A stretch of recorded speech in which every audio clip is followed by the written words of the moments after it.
Hello, my name is Mia. I educate and guide people who want to provide hospice care for the pet family members at the end of their lives. You might have heard the term animal death doula, and that broadly describes what I offer. Death is a scary and unwelcome topic for many.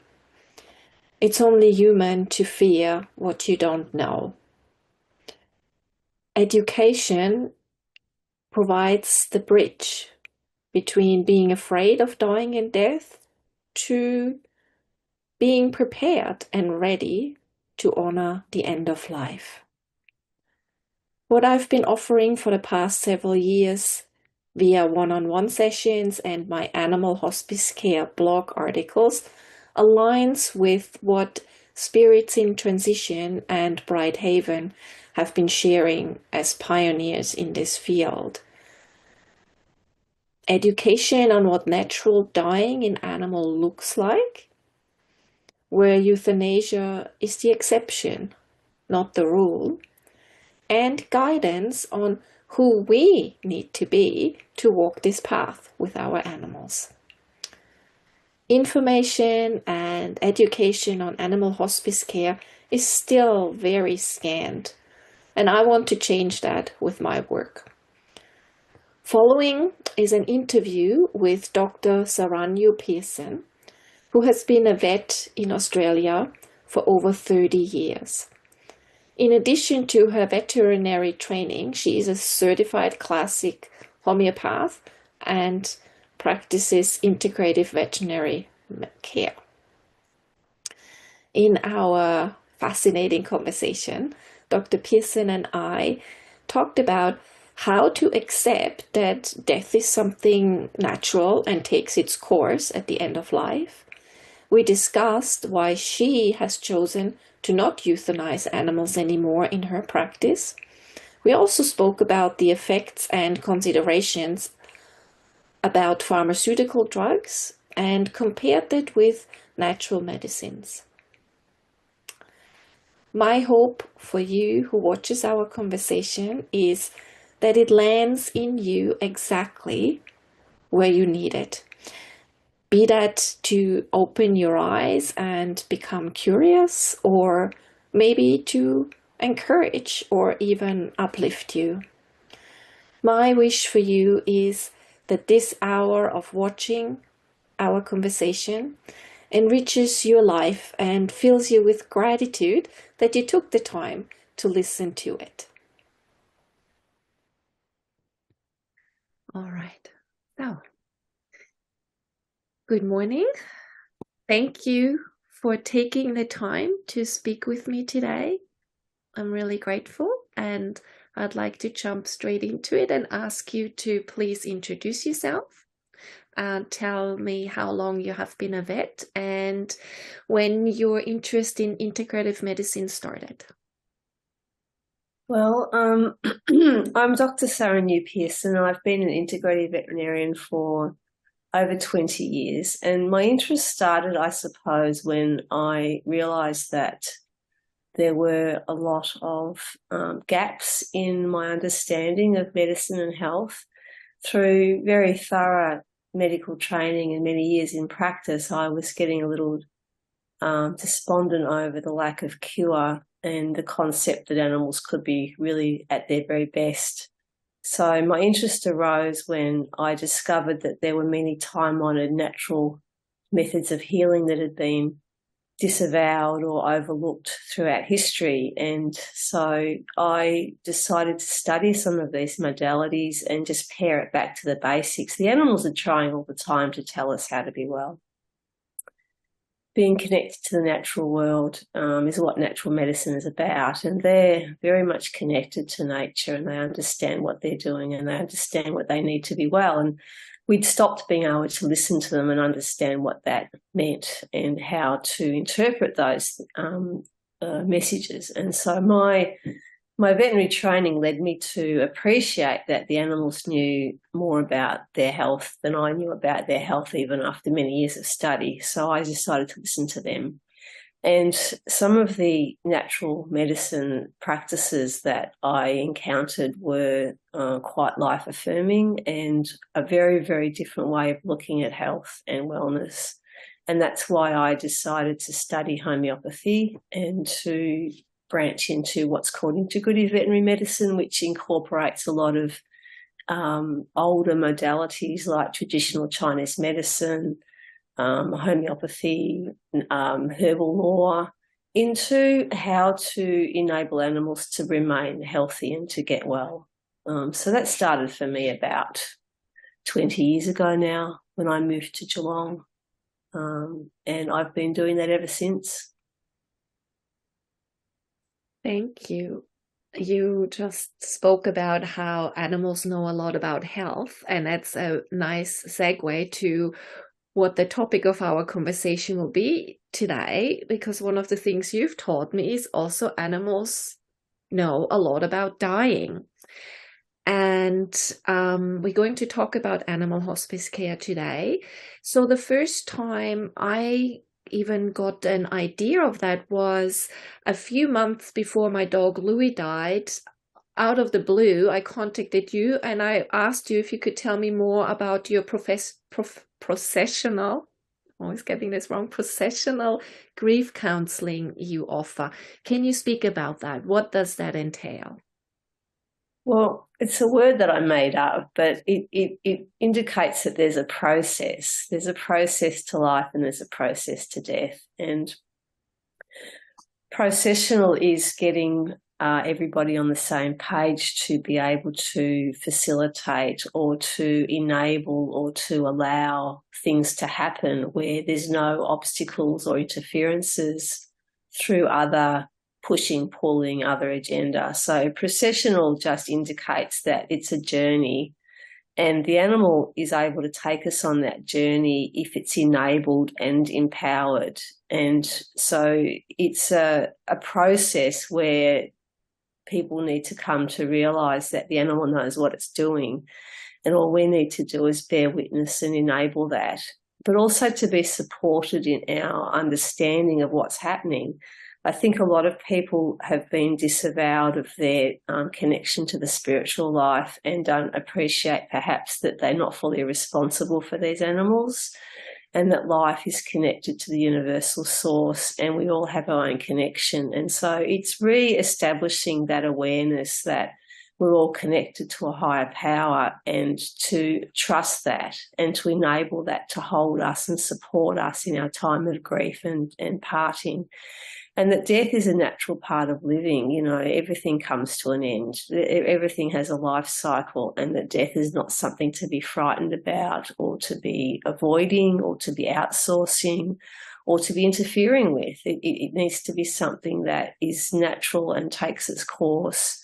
And nobody can tell what's going to happen and what slings and arrows are going to, you know, obstruct us or cut short our life or what mishaps will happen. But it's an appreciation of the fact that this is meant to be happening and to accept. It's about acceptance. So the basic tenet of processional grief counselling is to bring people along to the same point in time that their animal is at so that the animal knows what it's doing and then the person can help the animal to do that better.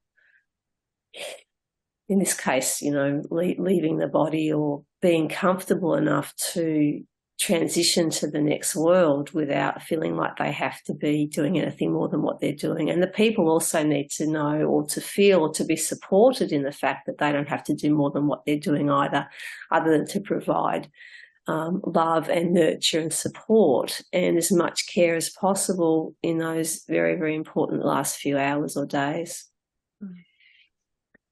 That's a different point of view than I would hear from most vets. So would you like to speak a little bit about how you also became interested in animal hospice care and that natural dying? I'm assuming it's an extension of the integrative modalities you've studied, but I also believe that you do not euthanize animals. So what do you recommend to your clients who wish to do so? And when do you bring up that topic? And what is their response? Well, I think it's a personal choice. Euthanasia is something that has been well established in the veterinary profession now for decades. And I think it arose very many years ago when farm animals like horses, would injure themselves and they'd be shot because they would be causing too much distress. It's a very natural way of assuming that an animal's going to cause damage to itself or it's going to be an intractable discomfort back in the days when we didn't have any way to safely support them, particularly when they were young animals that had broken their legs or, come to tragic, mishaps on the farm or what have you. And I still don't have a very easy answer for that phenomenon. That kind of situation is still not very easy to answer. I know that a lot of my clients who work in Buddhist countries and places where the other philosophies there indicate that you don't take life either, is very challenging for them to try and support younger animals to a death that is untimely. And that's another topic which I think we can flesh out at another time. But we're talking particularly about the end of a life that can be cut short through disease, but usually what we're talking about now is animals that are coming to the end of their life after having lived quite well. They're our elderly animals and they've come to the time where they're not coping anymore. So that's what I think the discussion is likely to be about, is not so much trying to cover off all death situations. Euthanasia is not something that I do because I don't believe that it's something that we have a right to interfere with in most circumstances.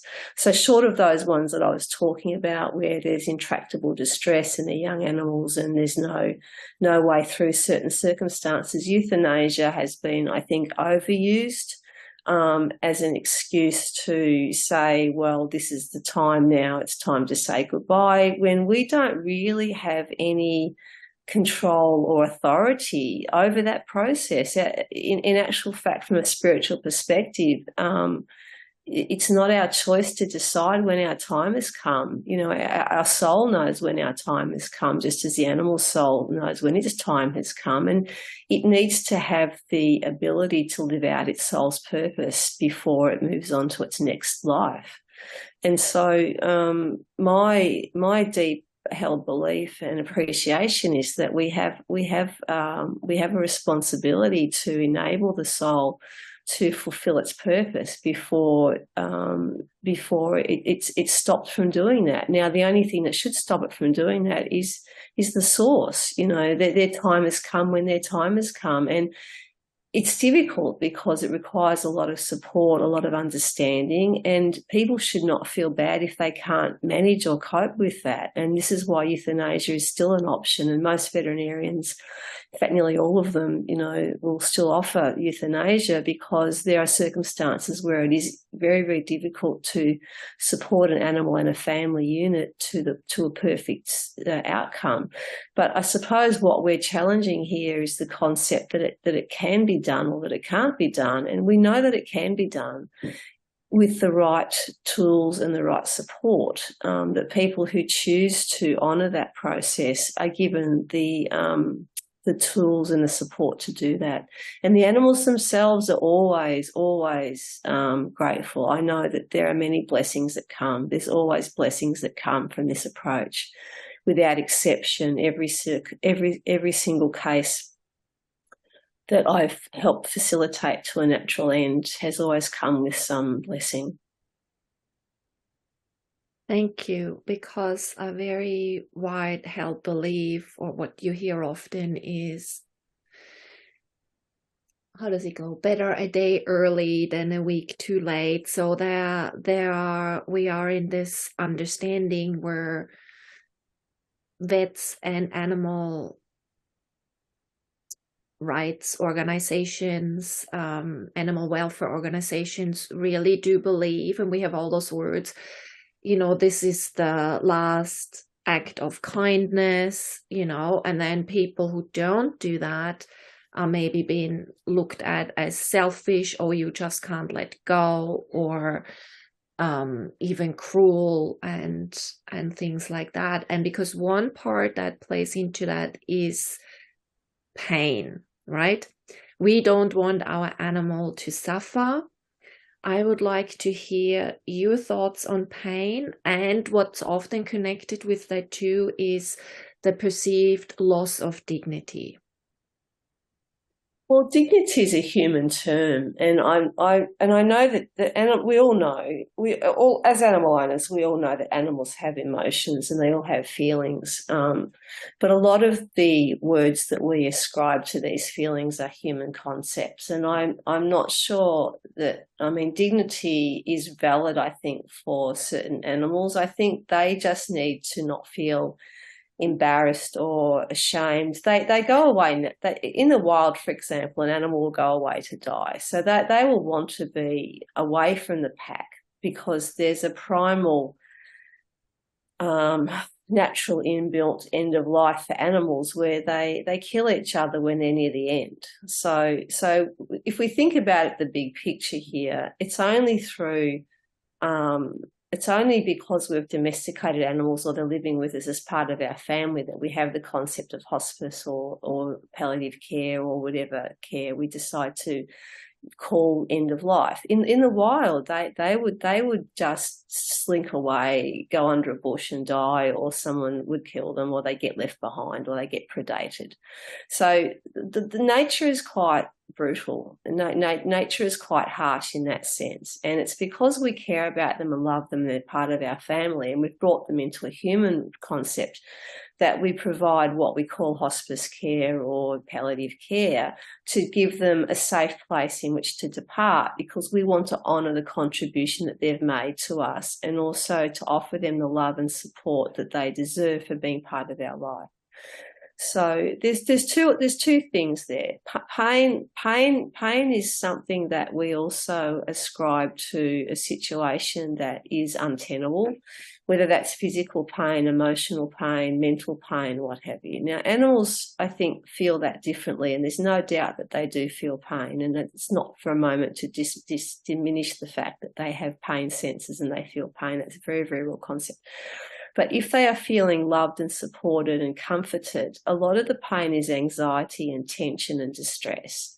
And so pain is something that can be palliated up to a certain point. And I'm not really in favour of using harsh medicines and pharmaceuticals to take away a lot of that anguish. And I find that you very rarely need to, because as long as they are completely at peace with what's happening to them, then they can cope with that better than we can imagine. Now, short of it being an incredibly, painful, quick end, like a car accident or something like that, which is a tragedy, we're talking about palliative long-term hospice care, and there are ways of unravelling and unpacking the circumstances where there's always going to be a little bit of discomfort that you just have to attend to as part of the natural process and work through that.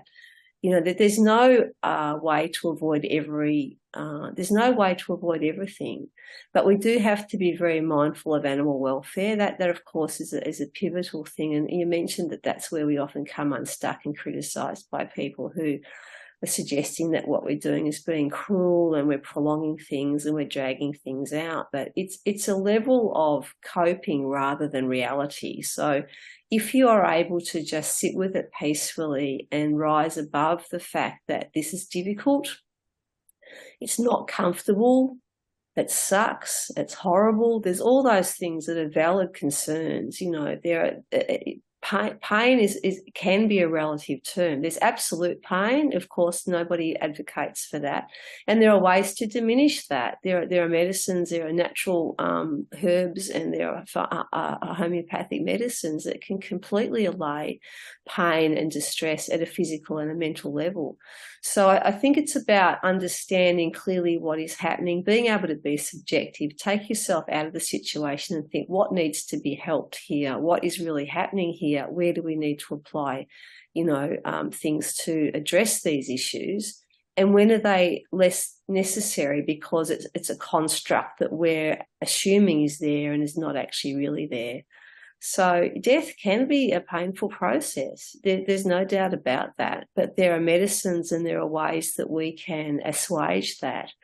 And also the soul, which is the entity that we're enabling to transition, doesn't feel these things. Pain is of the physical. So if we can support the physical so that the soul is able to realize that the physical is no longer supporting it and it's time to go, then that's the objective of palliative care, is to try to look at the whole picture. It's not just looking at pain relief and waiting for them to die because it's all too much, and it's about helping them to acknowledge that the body is failing at a conscious level. You can't stay here any longer, and it's time to go. And that is a process that can only be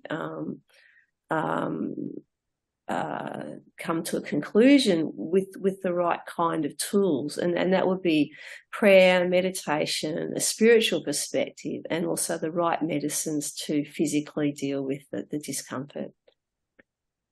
Thank you. And I would like to add, having gone through this myself, what is also important is just knowledge of what does natural dying look like.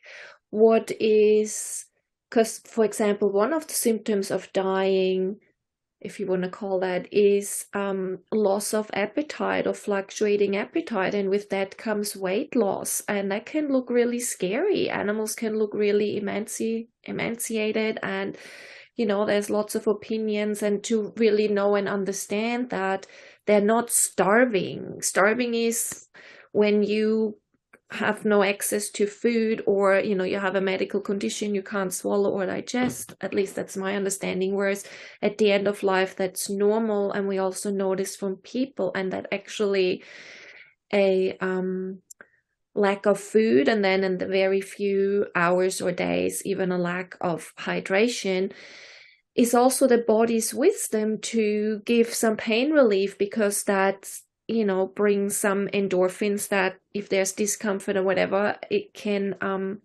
really counterbalance. And I think because euthanasia is the golden standard, and before I talked to you, really, I also didn't even think that there was another way. I thought, yeah, maybe you're really lucky, an animal falls asleep, but that happens very, very rarely. But just to know, and I particularly, it was so reassuring for me. So, for example, there's one symptom also called the death rattle. It's to the end. People have that in animals too sometimes.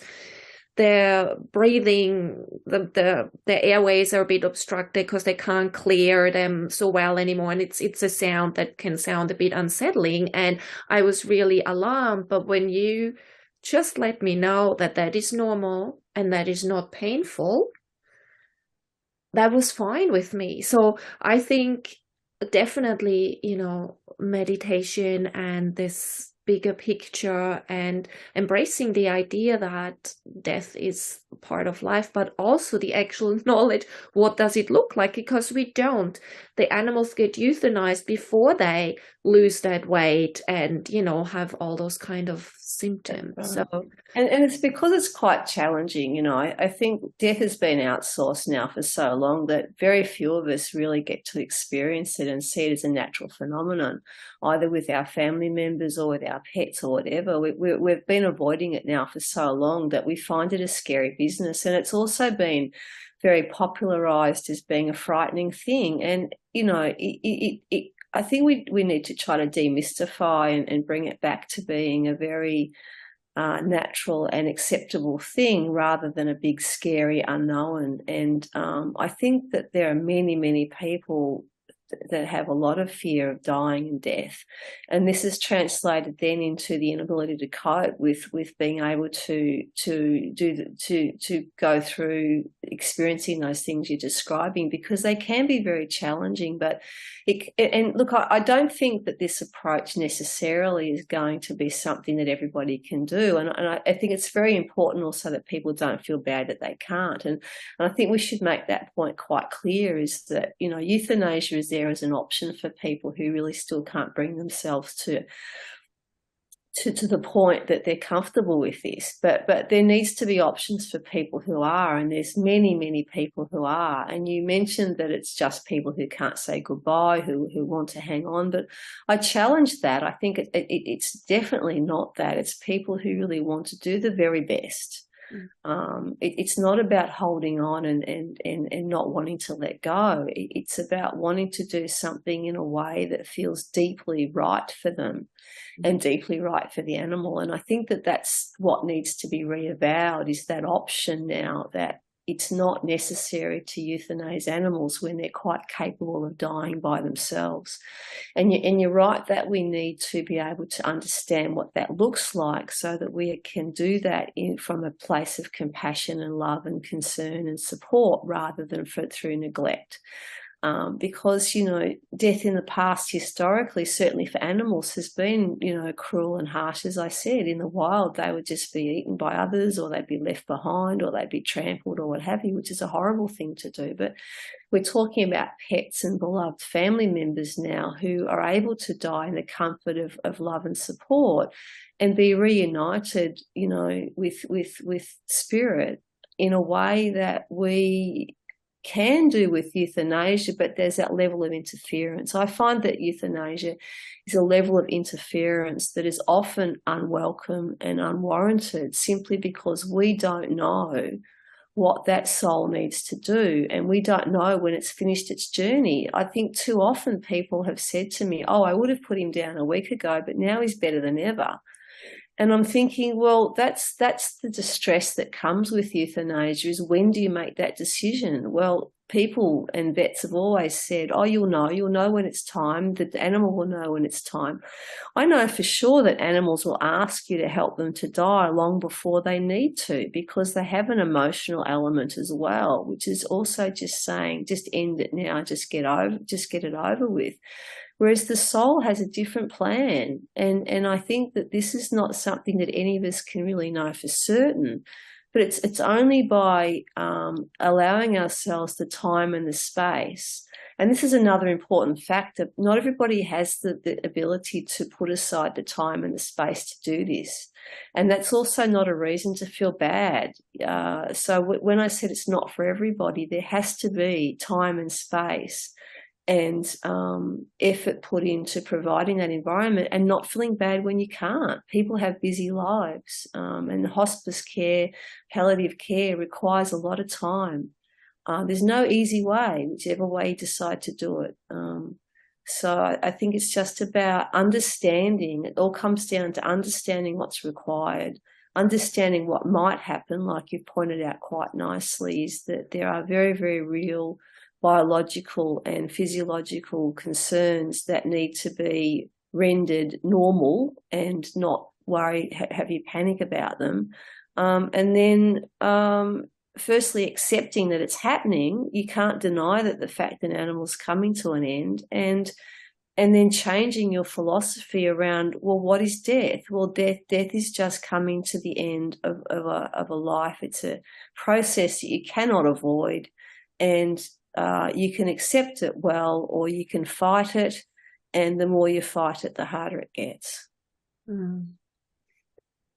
Thank you for making that point about that. This is definitely not taking a stance now, you know, euthanasia, don't euthanize your animal. That's not what this is about at all. And I remember when you were by my side as my dog Louis was dying, you at least once said to me, look, if it has become too much for you, it's okay to euthanize him. And that was so wonderful to have this non-judgmental, all options are there, and it's not about good or bad. It's, to me, this whole topic is about raising awareness, and as you said, giving those people who do choose and who are in those circumstances where they have their time and the space and their resources, financial but also emotional and inner resources, to do that, they can do so without being judged and harassed. And you know, it's a very vulnerable time. But I think dying is not just for the one who is dying, it always concerns the one who is around it as well. And to me, it's an invitation into that big mystery of life, the end. And so, yeah, I'm very passionate about that because my experience, so I still remember after Louis took his last breath, the first feeling or sense I had was this kind of, I don't know what I would even call it, but it was this thought of, I have done right by him. It was a little bit of a quiet pride, being proud, but also his gratitude, my own gratitude for seeing that through. It was a really beautiful moment. Yes, then came also the sadness and things like that, but I have to say, and other people who have accompanied with their animals, and my question would be, is this also the feedback you have received, is that when you allow the animal to die naturally, the grief experience is different because it is at this unhurried pace. Still, the moment of death, even though it's coming, it's still a shock. But it's nothing, in my own experience, and I've heard it from other too, like the shock with the euthanasia. It's like, even though it's coming, if it's a planned one, boom, they're gone. There's something in us, the soul, I don't know, that's just like, whoa, because even when Louis took that last breath, it was like a part of me could not believe it because he still, other than not breathing, looked so alive. And there was this value also for staying with his body, not just have it whisked away. And then to experience those changes, his body growing cold and becoming stiff and becoming less lifelike, which helped a deeper part of me to actually really understand what had just happened as much as we can understand it, someone else's phone. So what has been the feedback from your clients around that, if you could speak to Look, there are some mixed bags, and it's because every circumstance is different and every aspect of dying is different, and animals are dying for all different sorts of reasons. Like very few of them are coming to the end of a natural, perfectly healthy life. Many of them now are so unwell and they're so diseased and they're so encumbered that it takes a while to unpack that to the point where they're comfortable. So in an ideal circumstance, we get old and we die, or we live our life and we die. But more and more now, there's more and more illness and obstruction to a healthy life. And I think that makes it harder in some ways to unravel and to go right through to the conclusion. So, for example, we lost our 20-year-old cat. Now, she did incredibly well right up to her last day, but she was falling apart for the last few months or even year or two. And so there's going to be things that happen that historically would have predicated euthanasia, like animals will have strokes, or they'll start falling to pieces, or they'll become incontinent, or things will get difficult. And these were all reasons in the past, and things that you've alluded to, saying loss of dignity. And almost certainly cats do have a sense of dignity. And I think that she was very upset or embarrassed about being incontinent and dragging herself around and stuff, and that can be very, very difficult to cope with if you don't have the perspective of admiration for their ability. Like rather than not seeing, oh, she's dragging herself around, or the poor thing, look at how incredibly indomitable she is and how amazing it is that she's still trying to do the right thing and wanting to be here. So I think that it challenges the whole concept of what is life and what is living, when a life is here for all sorts of reasons, to inspire others and to give hope, and to realize that the tenacity of life, being here on this planet and having a life is a blessing. And if you look at what animals will go through in order to get that extra few days, or that extra few moments, or that extra few months, it's quite an inspiration that they'll go through all this difficulty in order just to be here a bit longer, to live out their purpose, whatever that purpose may be, or whatever your philosophy is about what that purpose is. So I suppose what I'm trying to say is that it can be really hard for people to accept that their animals are failing. And my most difficult challenge, I think, is to bring people to understand that it's okay to start failing. The animal can't be perfect up to the time that it dies. I have a few people at the moment who, you know, are really overly fixated on pain or distress or disability without realizing that that's just part of the process. You know, pain is like I said, it's a relative thing. There's absolute, you know, there's disability with pain, or there's distress with pain, but an animal's going to cope very, very well if it's given the right support. If it hasn't got, you know, to do too much, or you're not asking it to do too much, or you're not expecting it to do too much. I think our expectation and the amount of expectation that we put on them causes more distress for them than anything that nature's doing for them. I think our need for the animal to be doing more or to be coping better is a stress that they don't need to have. I think we just need to sit back and acknowledge and respect and allow the animal to do what it needs to do, rather than us wanting it to come for a walk, or, you know, to be happy to see us, or there's a whole lot of things to unpack here, which is part of what I try to help people to cope with. And like you said, you know, when I was talking to you about your own animals, every circumstance is individual. Every particular query is going to be individual, and it has to be taken on an individual level. Even though there are generalities like we're discussing, everything is taken on its own merits in each individual case. This is happening with my animal. Oh, that's because of this. This is happening here. Every circumstance is different. The only universal concept is life is ending, because the permutations and combinations of that are immeasurable. And, you know, the very best cases that I've had in my experience is that the animal is just winding down, slowing down, lie down with it, passes over, they die sweetly and quietly, and they say goodbye. I mean, our own dear little Nala cat, you know, had time to stop and purr to me to say goodbye when she was on her last breath, you know, because that, you talked about gratitude, and gratitude is the overwhelming feeling that I have. The overwhelming feeling in all cases that I do is gratitude. Yeah, absolutely. And this, I found that true not only amongst dying, even when one of my other dogs had the crucial ligament rupture and I decided against the surgery. And there we went, as long as I was in the, oh my God, this is so terrible for you kind of mindset, my dog was clearly suffering too, could see this in as like an agitation. He wanted to do things, but as soon as I settled into, right, so this is what's happening, this is what we're going to do now, and had a completely different and more peaceful attitude, he changed as well. And it was definitely true around dying.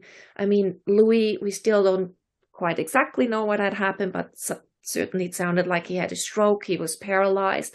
For the first 3 or 4 days, I did not know would he live or die. He was, and that's another part I think that I hear, and it was definitely true for me, what is so difficult around the end of life is becoming really face to face of the truth of our lack of control. We always believe, you know, we have things in our diary, and tomorrow at 3 and doing this, and then this is happening, but and then it's actually also a feeling that others have shared with me too, and we feel poorly about it. At some point, if there's that hospice care and it goes on for a few days or weeks, a month, there is a part in us that goes like, when is it finally gonna happen? Not that we wish for the animal to die, but I think it's a reflection of that tension, of that, yeah, that's something we cannot control. And that is yeah, that is it's an invitation for personal growth, I think, and leaning into. Yeah, And it can be hugely emotionally draining too. And I think a lot of what I do is supporting people to make sure that they're okay, because you can't have somebody going into post-traumatic stress after the death of a pet because they've put too much energy and lost too much of themselves in the circumstance. And I think that that's one of the more difficult areas, and that's where I think professional counselling from other people can come in handy, and also knowing the person that you're talking to as well as the animal. Like I said, not everybody can perhaps engage on this journey, but many people want to, and they should be given an option to do so, and then not feel bad if they can't, because it's a personal growth as much as anything else. And we all have many, many capacities, but we also have many, many demands on our time and our energies, and we can't be too hard on ourselves if we're not coping. Because goes back to the processional again, is understanding what life and death is and what your role is and what sort of person you are and how you cope. This is as much a learning curve. In fact, the gratitude comes as much from the lessons that we can learn from each other during this process.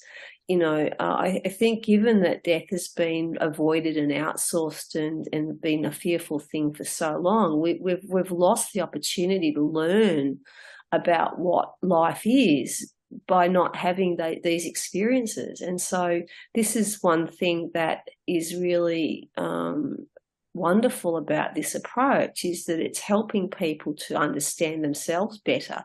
It's helping them to live better. It's helping them to grow and learn things about themselves, and also to give them skills that it's going to carry them through many, many facets of their life. Because this is a skill or an experience or a facet of life that has not been allowed to be part of our educational program as a human being for too long. And I think that's one of the biggest area. Pets teach us all sorts of things, but this is one other thing they can teach us if we give them a chance. And I know that was definitely part of Louis' soul's gift to me to do that. I really understood that, because definitely I feel like before him and just also all the circumstances, I would have not been ready. I couldn't do that. I had a very difficult relationship with death and dying. So it just converged there at that perfect time and left me with this blessing and gift. So his legacy. So one thing you just mentioned now is that well, also that lack of knowledge again. So now let's talk about your peers, other vets. How do they view your end of life care? Also knowing that I'm pretty sure still now there is no, when you become a vet in your training, there's nothing about hospice care, is there? No, I think that each individual veterinarian comes to the realization themselves that there are other ways to do things over time. There's no formal training in that, but I do know that during the time I've been doing this and I've been helping people to understand that this is possible, that the challenges that have been issued to regular veterinary services have increased because they've risen to the challenge. I mean, I was very, very gratified to discover that some of the emergency care people or some of the specialist internal medicine people now have a grieving room or a room where people can sit with their animals, and they don't hurry, or I think there's more respect in and around the necessity for people to be comfortable with the way things are going, rather than it just be in and out. This is the job we're doing.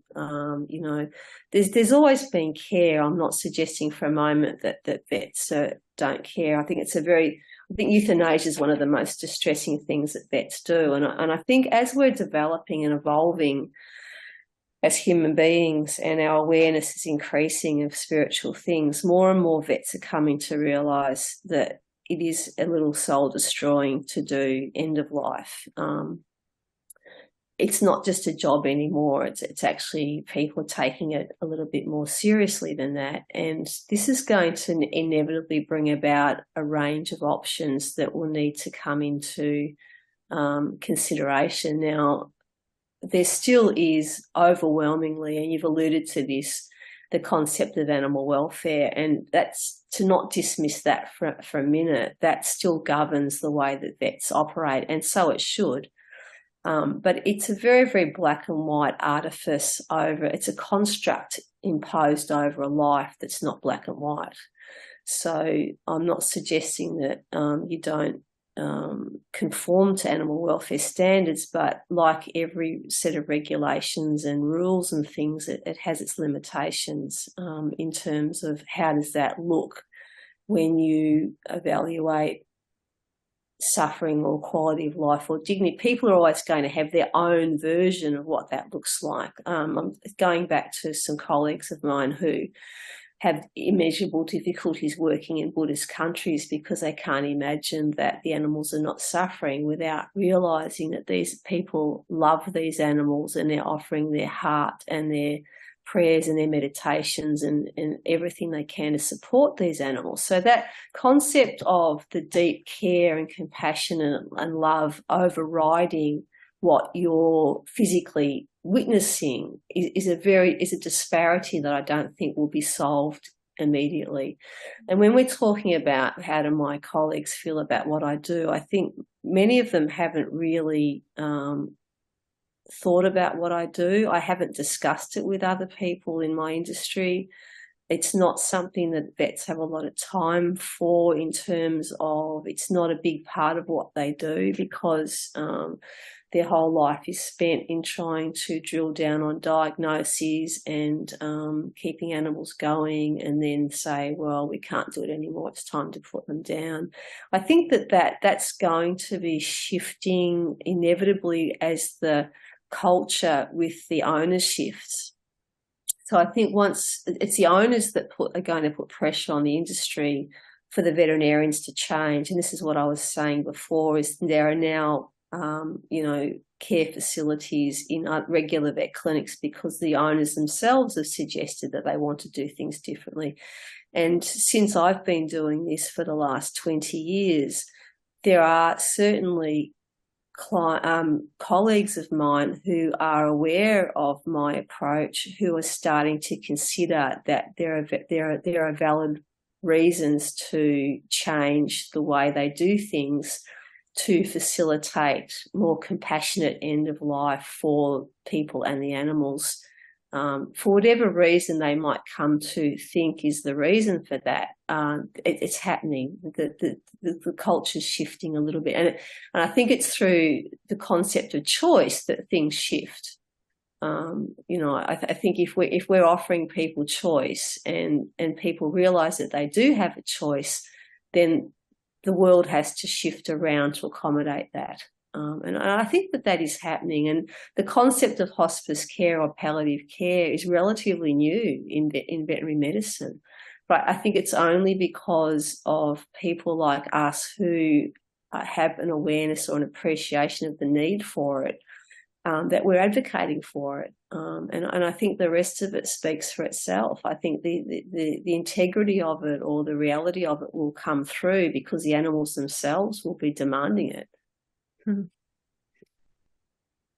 Thank you. That's heartwarming to hear that you see certain shifts and there is a rising awareness. And I think you have alluded to that is generally speaking, doctors, also the human doctors, sort of I think that then extends to vets, are no longer seen as just as those total authorities to get a second opinion or to have some questions. I think is much more on the go. It's like I understand it more rather than so I'm going to a doctor, whether that's with my animal or myself, to, they tell me what to do. I see it more as that, well, they are skilled and experienced and have certain knowledge that I don't have, and they consult me rather than that. And I think that's a change that's happening in the whole healthcare system, at least for a certain demographic, perhaps. I don't know if it's all going through, but this, well, what you just talked about, the choice. What are the choices? Are there other choices? Remember when I was a child, and I'm not that old,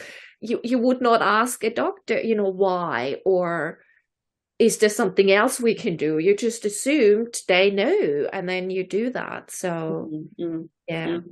Yeah. We have a few more minutes, so I have one more question I would like to ask you, which is, can you speak about animals who have been on pharmaceutical drugs for a long time for various health issues? You talked about that earlier, that, we're not just getting old anymore and then die, the same of our animals. And can they have a natural death? Yeah, that I have blogged about this in the past because I was very much being an integrative veterinarian and one who uses homeopathy more than pharmaceutical drugs, because I feel that gives a much better cure result, and also is better for the organism. It doesn't take the animal out of control of its own body processes. I think the difficulty with pharmaceutical medications is that it interferes with the homeostatic mechanisms. By definition, it takes over the control of the innate mechanisms of the animal. So the difference between pharmaceutical drugs and natural medicines is that pharmaceutical drugs assume control over the processes in the body. And that's for very real, life-affirming reasons. I mean, if your heart's going to stop, you need drugs to keep it going. If your kidneys are failing, whatever. So there's very real reasons why that's necessary. But the downside to that is that the healing, the vital force or the natural healing force or the innate mechanisms which hold you in health are no longer able to, they're being disavowed, so that they're no longer in control of regulating your body function. So I wrote in the past on a blog posting about how you need to know you're alive before you know that you're dying. And I think if you've been on pharmaceutical drugs for any length of time, your body has forgotten how to look after itself. And I think if your body's forgotten how to look after itself at that level, it's probably also forgotten how to dissociate. So I don't know whether I still believe this or not, but I still have a feeling that if you're not able to recognise at a very fundamental level that you have problems, that you can't then accept them, and you can't then understand that they might be a problem. So pharmaceutical drugs will impede the ability of the animal to understand what it's doing. It won't override the soul's directive. I suppose the main thing that I'm trying to wade through here, and I'm thinking out loud, I'm talking out loud while I'm going through because it's a work in progress. The soul probably can override anything. So you can still have a natural death, but there's more layers to unpack. There's more detoxifying to happen. You talked before about stopping eating and detoxifying and the body getting into a position. Pharmaceuticals are poisons to the body. They are other drugs and things. For all good reason, you need to have them. That's not a value judgment. They are still things the body has to process and get rid of. They will make you feel sicker. They could keep you alive, but it's just another toxin your body needs to get rid of. And part of the process of dying is that the body needs to be cleansed and purified and detoxified before you can leave comfortably. So this is why animals stop eating, we stop drinking, because it's part of the cleansing, detoxifying process where body functions are shutting down. So if you've got pharmaceutical drugs that are making your body do things against its will, then you're basically just fighting against death as well. So usually what I usually the point that I get to with animals that have been on pharmaceutical drugs for a long period of time is I start weaning them off that when I know that the end is near, simply because it's easier for them to start unraveling and to start regaining a little bit of control. And it might be a shock to their system. They might think, holy crap, this is like, I'm in a really bad state, because they haven't realized they are. They haven't realized, for so long that this is happening or that's happening. And so they can start panicking at a subtle or a cellular or an emotional level if they're not supported properly. So I think the beauty of natural, of herbal medicine and homeopathy is it can partly take over or assuage those symptoms. It can replace the need for pharmaceuticals, so that they can then start to what I call cleanse, or to defrag, or to detoxify down to a level where they can start really feeling who they are and what they're doing, what their body's doing. I think that you have a more gentle journey to a natural end if you're able to get rid of a lot of that stuff. I think if you're in a more pure state, and this comes down to the sort of food you have too, which I'm an advocate for real food, but I think that the purer and the neater and cleaner you can make things towards the end, I think the shorter the road and the more comfortable it can be. There's no easy answers to that, because the majority of animals I see are having pharmaceutical drugs of one kind or another. I do try to avoid them as much as possible. In the cases that I have almost complete medical control over, they don't have pharmaceutical drugs. But if they're coming to me already with them, then you work with what you've got. There's no value judgments, there's no criticisms, there's just, how do we see it? How do we understand it? How is it affecting them? Is it really affecting them? And if we feel that it is, then we make individual adjustments. Thank you. Thank you. That was lots we talked about. I really appreciate you took the time. So there's this very last question I have. Is there anything else you would like to add to what has been said? Anything about hospice care or natural dying? I do feel that there is a very big opportunity for people to provide the education and the support, as you're doing, Mia, to facilitate this as an option for more people. I think it's fine, for veterinarians like myself to provide the professional support and overseeing to make sure that, certain things are being checked off and that animals really are in the best possible position to engage on this process. But there does need to be, I think, a lot more support for the average person who might be new to this concept, to realise that this is a very valid and comforting and appropriate way to pay homage or to pay respect or to farewell their pets. And so I think that is something that's likely to happen increasingly over coming months or years.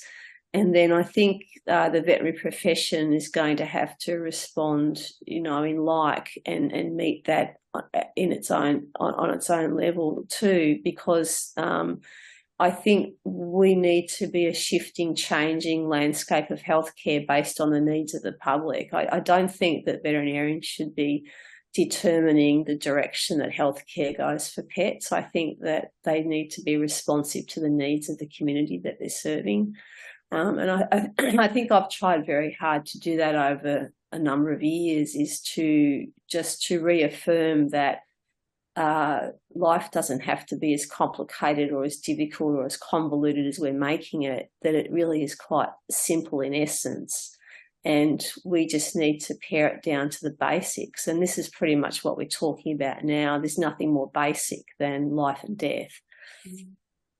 And so getting back to very simple, basic ways of existing and seeing things, and helping people to make choices towards simplifying their life and enjoying enjoying a simplified approach to things will make it easier for people. We complicate things too much, we complicate things too much. And like you said, if you when you're nursing your own animals through these circumstances, they just want to get on and do things. Their whole life is just there. Let's have fun. Let's sit in the sun. Let's eat some food. Let's go for a walk.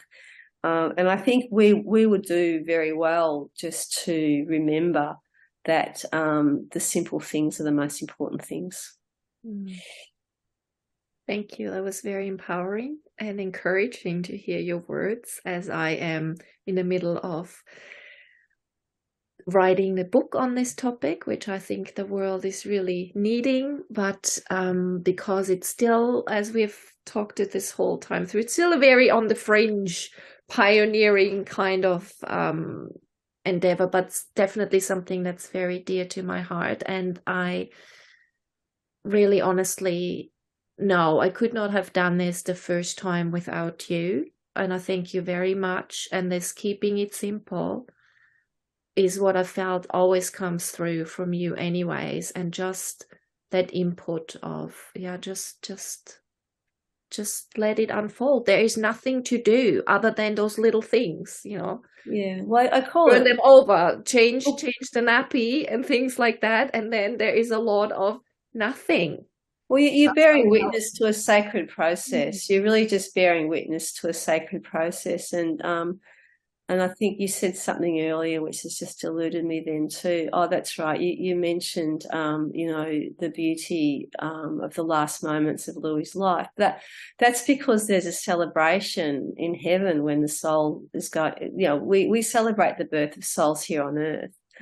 But when they are released to the other world, the celebration there is huge, and I think we don't get to see that or feel that until we do what we're doing now, because we're taking the time to sit with it and to understand that there are things beyond our imagination and beyond our understanding that are very real.